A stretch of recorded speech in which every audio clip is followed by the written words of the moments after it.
I opened my door expecting a package delivery, but instead I found the woman who had slept with my husband, and she wasn't there to apologize. She was there to invite me to lunch and talk about girl stuff. You won't believe what happened next. This story, my story, is about betrayal, forgiveness, and the incredibly confusing, messy aftermath that no one ever talks about 3 years ago. My world dissolved into a handful of ashes when I discovered David's affair with a colleague, a woman named Chloe.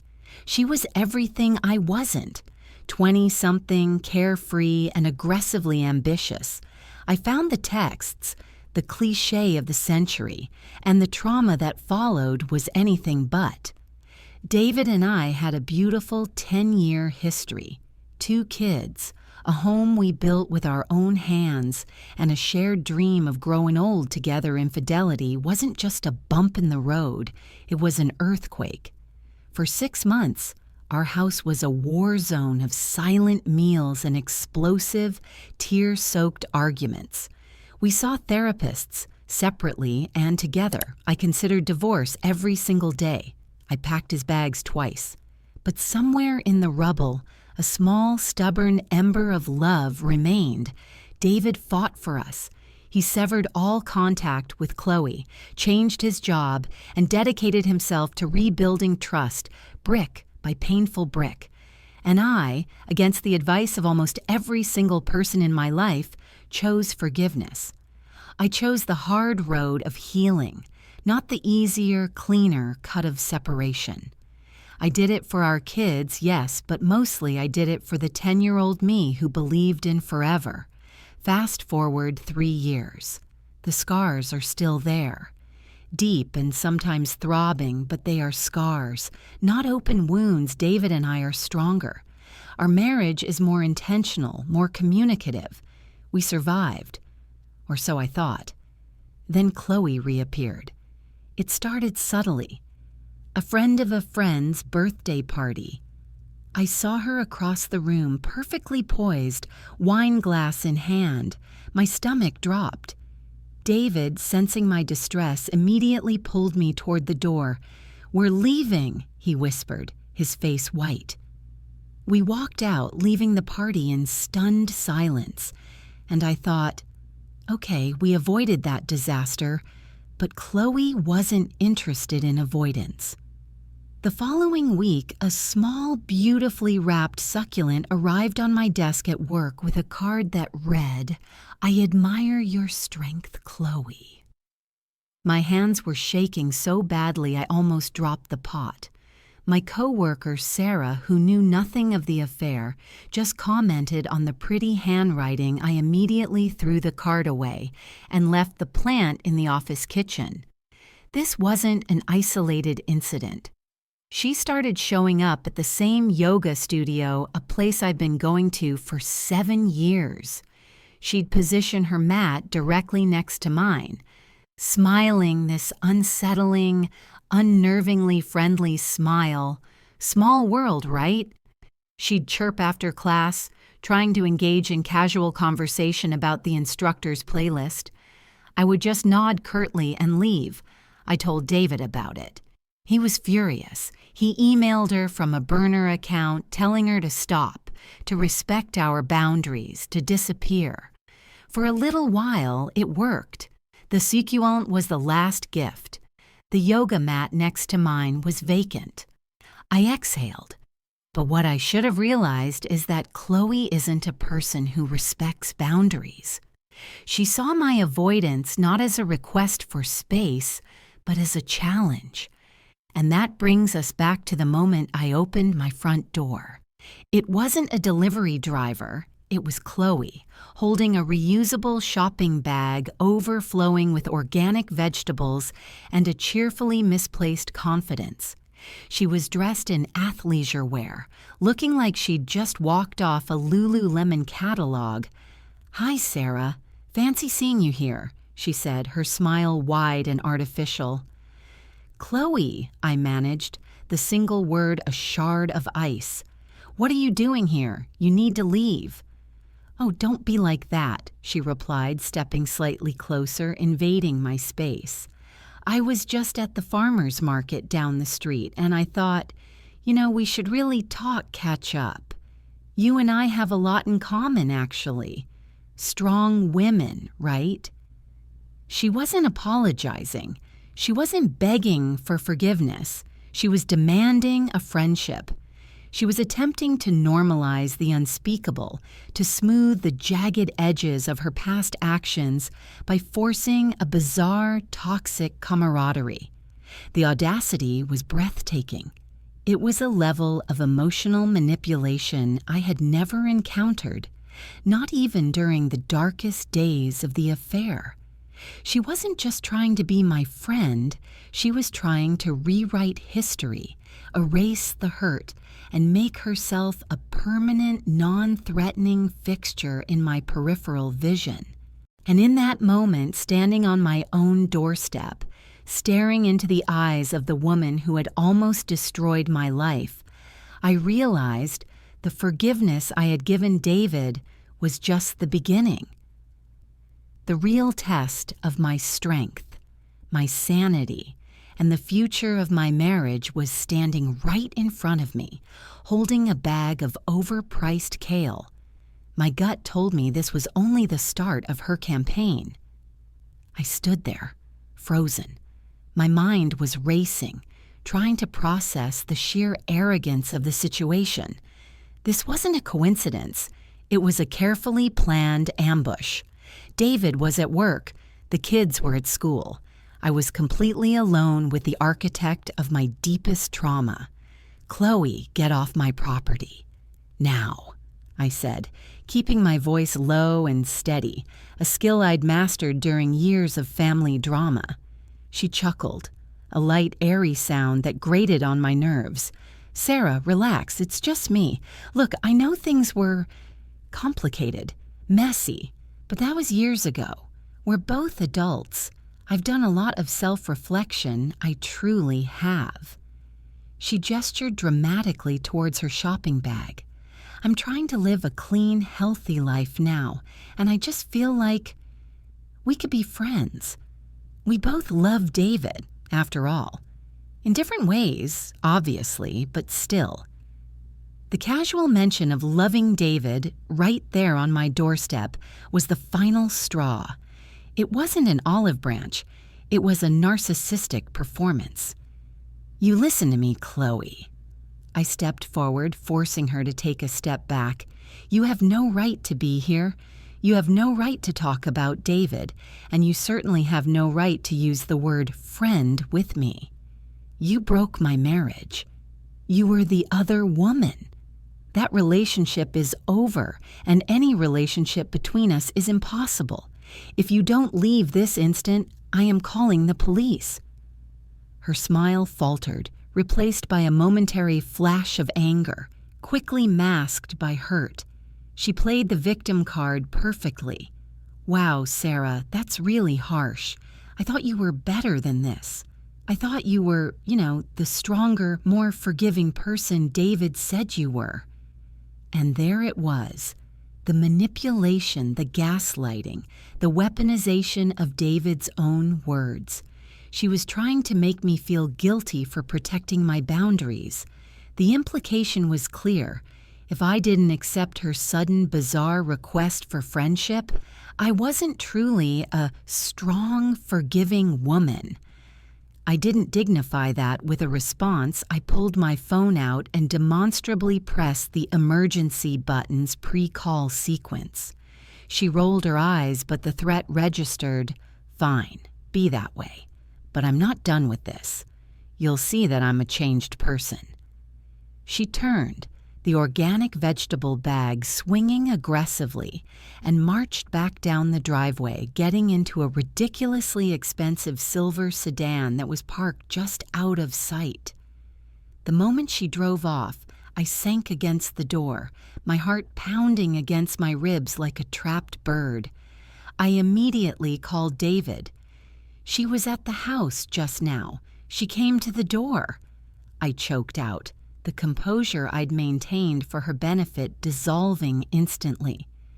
David was silent for a terrifying moment. What did she want? Did she hurt you? No, David. She wanted to be my friend. She said she admires my strength and wants to catch up and talk about girl stuff. I told her to leave and threatened to call the police. The conversation with David was explosive. He was incandescent with rage, his voice shaking. He insisted he hadn't spoken to her, hadn't seen her, hadn't given her our address, which thankfully was a relief. But it confirmed that this was Chloe's solo mission, a creepy, calculated intrusion. I'm contacting my lawyer. This is harassment, Sarah. We're getting a restraining order, he declared. The restraining order process was emotionally exhausting. We had to dig up old evidence, revisit the painful details of the affair, and essentially prove that Chloe was a clear and present threat to our peace. The irony wasn't lost on me. I had spent years trying to forget the affair, and now the legal system was forcing us to relive every detail just to keep the mistress away. The judge granted a temporary order, forbidding her from coming within 500 feet of our home, kids' schools, and my workplace. I felt a surge of relief, but it was short-lived. A paper barrier couldn't stop Chloe's determined, insidious energy. A few days later, a package arrived, a large, heavy book. It was titled The Power of Female Connection and had an attached note not from Chloe, but from a secret sister program she ran. The note read, "So sorry about the misunderstanding at your house. I sent this to help you open up to powerful female relationships. We'll be connected through the universe, one way or another. Blessings." She wasn't breaking the restraining order by sending something through the mail, but she was mocking it. She was finding creative, passive-aggressive ways to violate the spirit of the order, constantly reminding me that she was still out there, orbiting my life, trying to find a crack in my shield. This wasn't just about David anymore. This was a dark, obsessive fascination aimed squarely at me. The Secret Sister book incident threw me into a spiral of paranoia. Every unexpected email, every unknown number, every unmarked delivery felt like a coded message from Chloe. David tried to reassure me, reiterating that the restraining order was in place and any further direct contact would lead to immediate legal action. But I knew Chloe was playing a different game, a psychological one.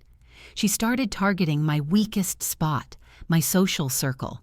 My closest friend, Amelia, is a wonderful, slightly naive soul. She manages a small, high-end boutique downtown. One afternoon, Amelia called me, her voice buzzing with excitement. "Sarah, you won't believe the new client I just got. She's amazing, so stylish, and she wants me to completely overhaul her wardrobe. She's dropping some serious cash." "That's fantastic, Melly. Who is she?" I asked, genuinely happy for her business. "Her name is Chloe Dubois." The blood drained from my face. I gripped the phone so hard my knuckles turned white. Chloe Dubois. It couldn't be a coincidence. David had confirmed that Chloe's last name was Dubois. "Amelia, listen to me very carefully," I said, my voice barely a whisper. "You need to stop working with this woman immediately. Do not accept any more money, and do not tell her anything about me, my family, or David." Amelia was taken aback. "Whoa, Sarah, what is going on? She's just a client. She was incredibly nice. She even mentioned you, saying she had a vague professional acquaintance with David and knew you were a woman of incredible style and grace."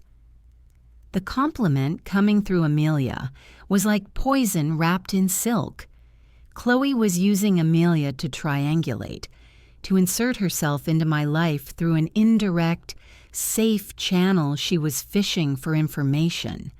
And worse, she was subtly attempting to paint a picture of herself as a harmless admirer, a reformed character. I had to tell Amelia the truth, something I had guarded fiercely even from my closest friends to protect David's reputation and my own dignity. Over a tearful coffee, I laid out the whole story. The affair, the betrayal, the forgiveness, and Chloe's subsequent bizarre campaign for friendship. Amelia was horrified, her initial excitement replaced by righteous anger. "Oh, Sarah, I am so sorry. I can't believe her audacity. Of course I'll drop her. I'll call her right now and tell her I'm overbooked." But Chloe, as always, was one step ahead. Before Amelia could call her, Chloe showed up at the boutique, not for a fitting, but with a gift. It was a beautiful vintage silver locket, engraved with the initials SD, Sarah and David.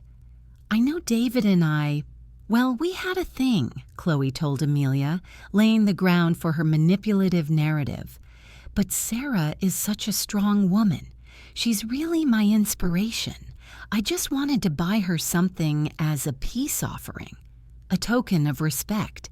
I just want her to know I wish her and David nothing but the best. Can you please give this to her?"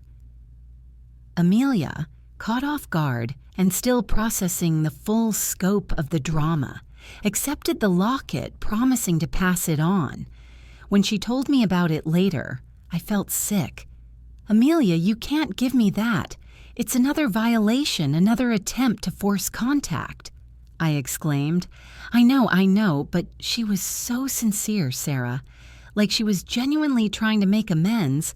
It felt less like harassment and more like a desperate reach for closure," Amelia argued, clearly confused by Chloe's Jekyll and Hyde performance. This was the genius of Chloe's scheme. She wasn't just targeting me, she was targeting the narrative. She was using her connections to subtly shift the story from homewrecker to misunderstood repentant admirer, making it harder for me to maintain my position as the wronged party. If I reacted strongly, I looked ungracious, unforgiving, even petty. If I didn't, she won a foothold. I instructed Amelia to discreetly mail the locket back to Chloe's business address with a brief typed note from the boutique. "Return to sender client is no longer served by this establishment." I refused to engage directly, refusing to give her the validation she craved. But the worst was yet to come. Chloe wasn't content with just my friends. She had bigger, more terrifying targets in mind. The incident with Amelia was a wake-up call. Chloe was systematically chipping away at my defenses, using my own kindness and the trusting nature of my friends against me. The silver locket, the emotional manipulation, it was all designed to plant seeds of doubt in my mind and in the minds of those around me. But the fear truly escalated when she shifted her focus to the center of my universe, my children. Our son, Leo, and daughter, Maya, were 8 and 6 at the time. They were completely oblivious to the affair and the subsequent drama. David and I had shielded them with a fortress of normalcy. They knew nothing of Chloe Dubois, or so I thought. One Saturday morning, David was coaching Leo's soccer team. I was standing on the sidelines with Maya, sipping lukewarm coffee, when a woman approached me. She was a mother from another team, a woman I recognized but didn't know well. Let's call her Karen. Karen walked right up to me, a slightly conspiratorial, pitying look on her face. "Sarah, I just wanted to say, I think what you're doing is so brave." I frowned, confused. "Brave? Karen, I'm just watching soccer. What are you talking about?" "Oh, you know." With Chloe. The whole moving forward thing. I heard she's working with the League now, trying to volunteer for the fundraising committee. She told us all about how she's trying to make amends for a past mistake and that you two are taking the first steps towards a healthy friendship. It takes a big person to do that. My blood ran cold. The coffee cup slipped, splashing onto the grass. She's volunteering for the League. That meant guaranteed recurring proximity to David, to me, and terrifyingly to my son. Chloe had fabricated an elaborate lie. She hadn't just inserted herself into my social circle. She had infiltrated an institution critical to my children's lives and used the lie of our reconciliation to gain acceptance. The idea that she could approach my son under the guise of being a committee volunteer who was friends with his mother was unbearable.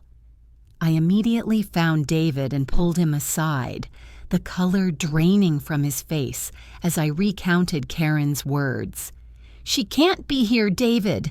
This is a direct violation of the spirit of the restraining order. She's using our son's soccer league to force contact." I was practically whispering, shouting, trying to keep my panic from Leo. David, equally furious, marched straight to the head of the soccer league committee. He pulled out his phone and showed the committee chair the restraining order documentation, the temporary court document that listed Chloe Dubois and explicitly forbade her from approaching places related to David's or my family's regular activities. The chair, a kind, older man named Gary, was mortified. Chloe had already charmed her way onto the committee, offering to revamp their website and organize a massive, high-profile raffle. She was so convincing, David. She told us she was a family friend trying to support Sarah after a difficult period. We had no idea. Gary stammered. Chloe was there, across the field, talking animatedly to a group of parents. She saw David approaching the committee tent, and her smile vanished. She knew she was caught. David handled it with a controlled fury I hadn't seen since the initial discovery of the affair. He didn't speak to Chloe. He spoke directly to Gary, ensuring Chloe was immediately and permanently removed from all league activities. The other parents, watching the tense exchange, began to murmur and point. This confrontation, though indirect, finally exposed Chloe's manipulative tactics to a wider key audience. She was no longer the misunderstood, repentant admirer. She was the woman who had lied her way into the kids' soccer league, the woman who had a legal order against her, and the woman who was clearly stalking our family. Chloe, realizing her carefully constructed facade had crumbled, didn't stick around. She grabbed her bag and walked quickly off the field, avoiding eye contact. She lost that battle. We thought we had won a decisive victory. We were naive. Chloe didn't retreat. She simply changed her strategy from public invasion to subtle, deeply personal psychological warfare. The soccer league debacle gave us a temporary sense of security, but it came with a heavy cost.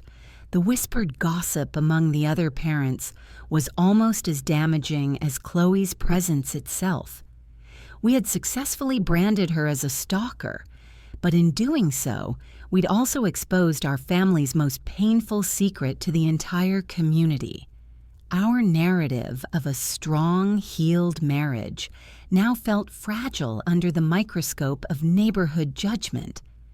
Chloe vanished from public view for a few weeks, leading me to believe she had finally understood the consequences of violating our boundaries. I started to relax, thinking the restraining order had finally done its job. That was my mistake. I underestimated the depth of her obsession. She began sending anonymous emails. They weren't threatening, which was the genius of them. They were intimate.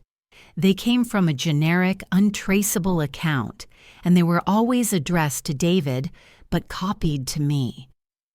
They didn't mention her name. They mentioned memories.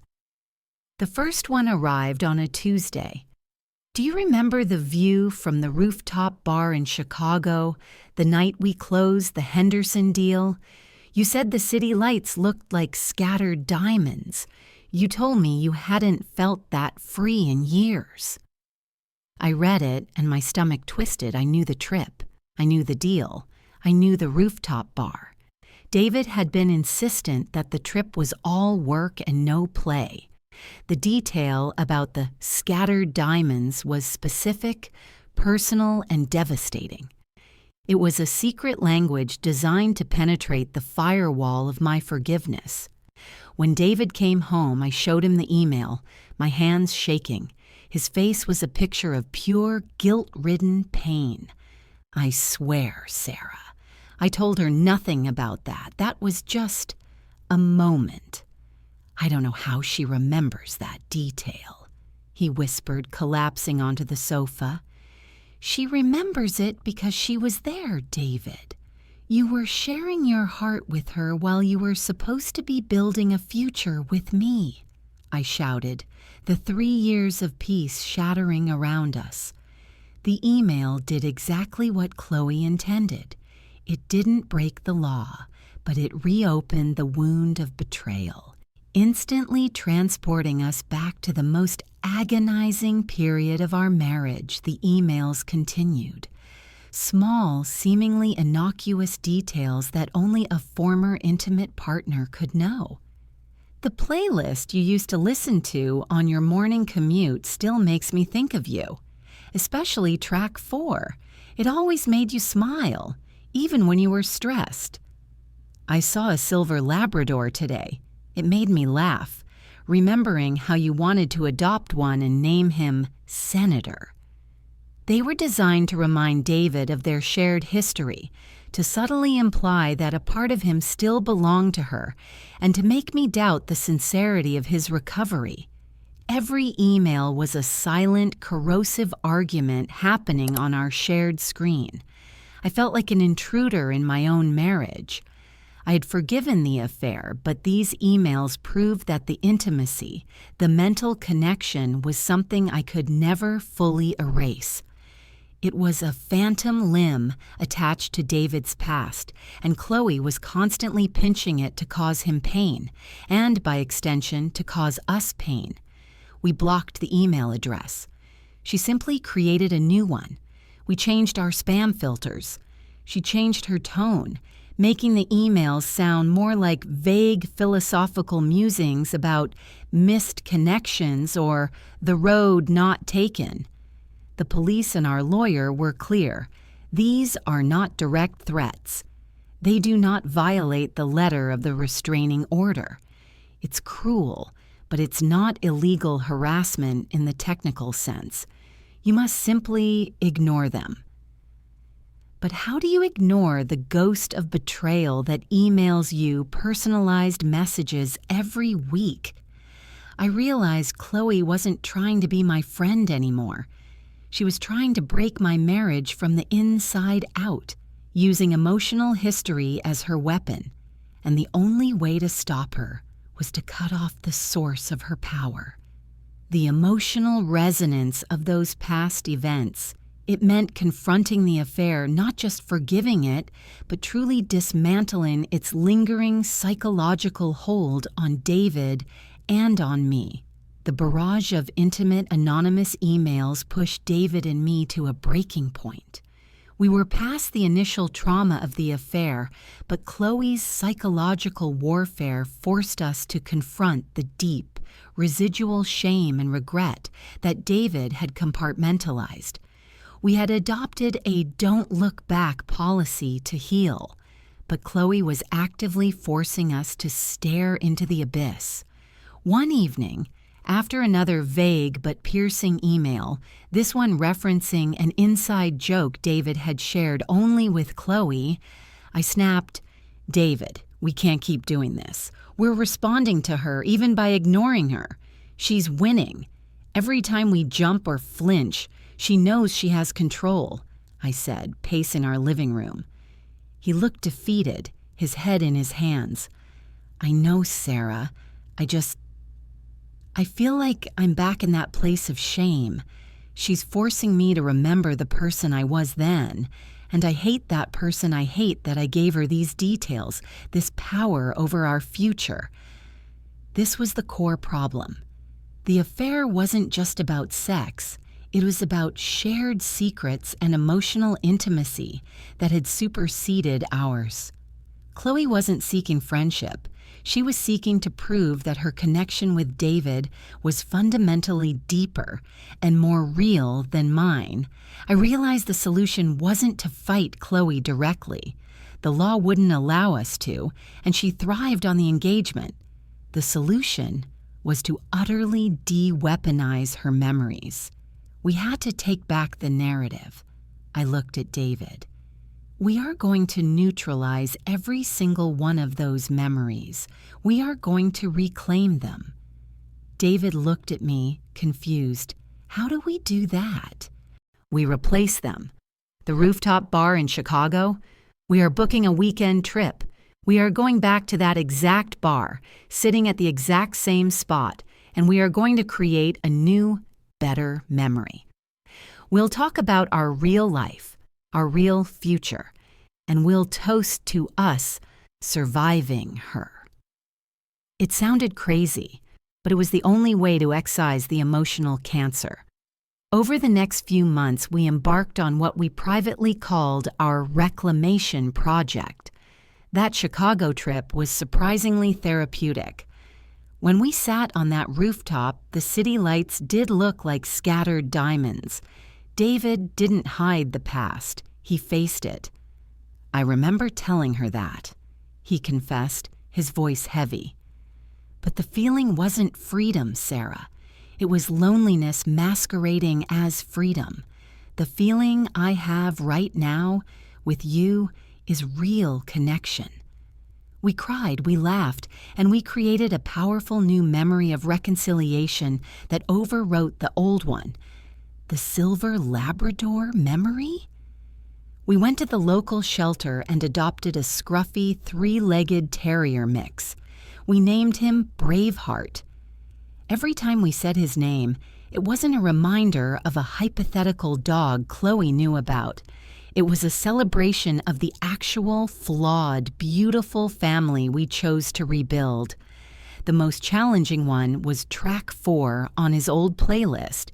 It was a song that, for David, had become synonymous with his betrayal. I downloaded the song, and every day for a week, I played it while we did chores together. It was painfully awkward at first, but by the end of the week, the emotional grip the song had on him was lessened. It was just a song. We had stripped it of its secret power. Our reclamation project wasn't about erasing the past. It was about accepting it and then aggressively moving the focus forward. We were proving to ourselves and implicitly to Chloe that her intimate knowledge of David's past could no longer threaten our present. During this period, the emails dwindled Chloe, sensing that her weapons were misfiring, that her attempts to sow discord were only strengthening our bond, finally began to pull back. The lack of reaction, the lack of panic, the lack of argument between David and me was the ultimate defeat for her. She wanted chaos. We gave her silence and a united front. But before she fully retreated, she tried one last, desperate, and incredibly public move to prove her self-worth. For a few months after the reclamation project, we experienced blissful peace. No emails, no unexpected appearances, no cryptic gifts. Chloe had seemingly accepted defeat and retreated into the oblivion she deserved. David and I felt stronger, tested, and truly healed. The affair had become a scar, not an active infection. However, Chloe, driven by an insatiable need for validation, couldn't simply disappear without a dramatic exit. She needed to prove that she was the strong woman she claimed to be, and she chose the most public platform possible for her final act. She started a podcast. It was called The Woman Who Chose Herself, and it was dedicated to empowerment through radical honesty. It wasn't about the affair, not directly. It was about her journey, her growth, and her decision to leave a toxic relationship, referring to David, and pursue her authentic self. I learned about it the way most people learn about neighborhood gossip. My friend Amelia called me, her voice trembling. "Sarah, you need to listen to the first episode." She doesn't use names, but she describes David and your entire situation to a terrifying degree of detail. She's painting herself as the victim who was misled by a man in a loveless marriage, and you as the controlling, fragile wife who couldn't handle his artistic soul. I refused to listen. David, however, felt compelled to know what lies she was spreading. He listened to the first 20 minutes and then slammed his laptop shut, his face contorted in disgust. "She's a master manipulator, Sarah. She uses our private counseling language, words like emotional unavailability and codependency, and twists them to make me sound like the villain who used her to escape my marriage and then tossed her aside," he explained, shaking his head. The podcast was Chloe's final desperate attempt to win the narrative war. She couldn't be my friend. She couldn't break my marriage internally. So she decided to destroy David's reputation publicly while elevating her own. She wanted the validation of strangers who would listen to her sob story and praise her for her courage. We consulted our lawyer again. The answer was the same. No direct names, no direct threats, no clear legal violation. Freedom of speech protects her ability to tell her story, no matter how maliciously skewed it is. We had two choices: engage, issue a public statement, send a cease and desist, or even start our own counter podcast, which would just feed her need for drama and attention. Ignore, double down on our united front, refuse to acknowledge her performance, and let her podcast fade into the obscurity it deserved. We chose silence. The key to dealing with Chloe, we finally understood, was the complete and total withdrawal of attention and emotional response. She was a narcissist feeding on reaction. Starve the beast. David and I intensified our focus on our own lives. We made a conscious decision to be the opposite of what Chloe described. We became more public with our love and commitment. We posted happy, genuine photos with our kids. We started a joint Instagram account documenting our reclamation project travels, subtly showing the world a marriage that was not only surviving, but thriving. The podcast initially garnered some attention, fueled by the sheer drama and scandal implied by the vague details. But without our reaction, without a public feud to fuel the algorithms, the interest quickly waned. It turns out people get bored when the heroine is just talking about her authentic self without an actual fighting villain. Within 6 months, The Woman Who Chose Herself stopped posting new episodes. Chloe's final bid for relevance had failed, not because of a legal order, but because we chose to be emotionally unavailable to her drama. The chapter was finally, definitively closed. I had forgiven David, but the true test of my strength wasn't the forgiveness itself. It was the resilience needed to keep the enemy of my marriage from becoming the friend of my family, and the strength to stand silent and let her own narcissism be her undoing. The silence that followed the podcast's failure was the sweetest victory. It wasn't the sound of a legal victory, but the profound quiet of a boundary, finally established and respected.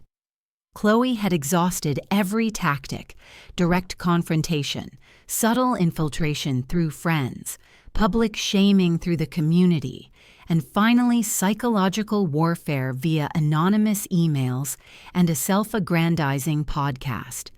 Each time, our refusal to engage and our commitment to each other had been her ultimate undoing. Looking back now, I understand that Chloe wasn't truly seeking friendship. She was seeking validation. She was seeking proof that her involvement with David was meaningful, impactful, and worthy of a permanent place in our family's story.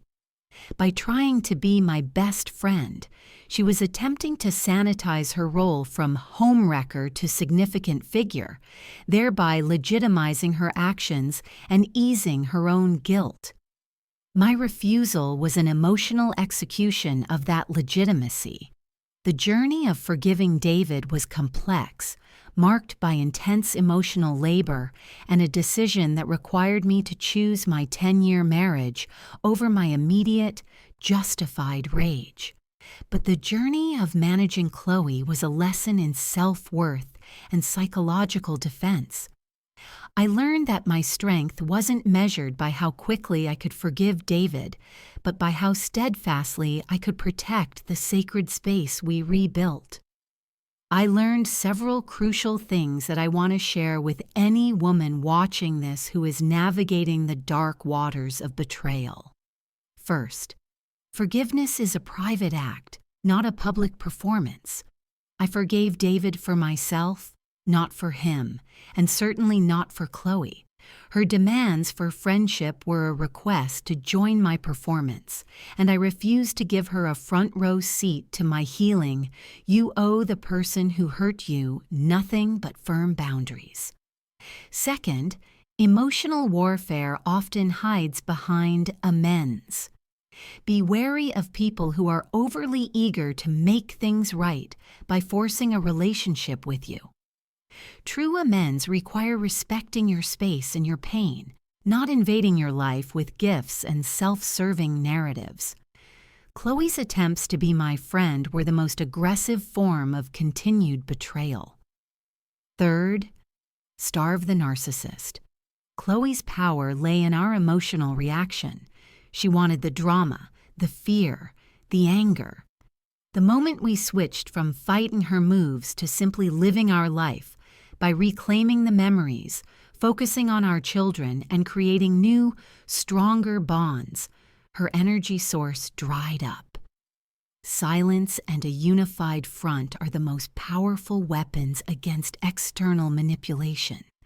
Today, David and I stand on rock-solid ground. The affair is not a secret weapon buried in our backyard. It is a painful, powerful historical marker that reminds us of the profound value of our intentional, communicative marriage. We are better parents, better partners, and certainly more guarded individuals because of what we went through. As for Chloe, she is a footnote. I see her name occasionally on LinkedIn. Still aggressively ambitious, still trying to market her authentic self to the world. But she no longer registers in my emotional landscape. I forgave my husband and I saved my marriage. But I did not have to and would never allow his mistress to become my best friend. My life, my home, and my peace are not spaces for her to seek redemption. They are fortresses built on the hard-won foundation of my own strength and resilience. And that is the true, powerful ending to this story. Thank you for listening to my journey. If you are going through anything similar, remember this: your story is yours, and you are the only one who gets to decide who gets a major role in the next chapter. Choose yourself always. Thank you for listening to this difficult confession. We are so grateful to share these stories with you. If this story resonated with you, please hit the like button and share your thoughts in the comments section below.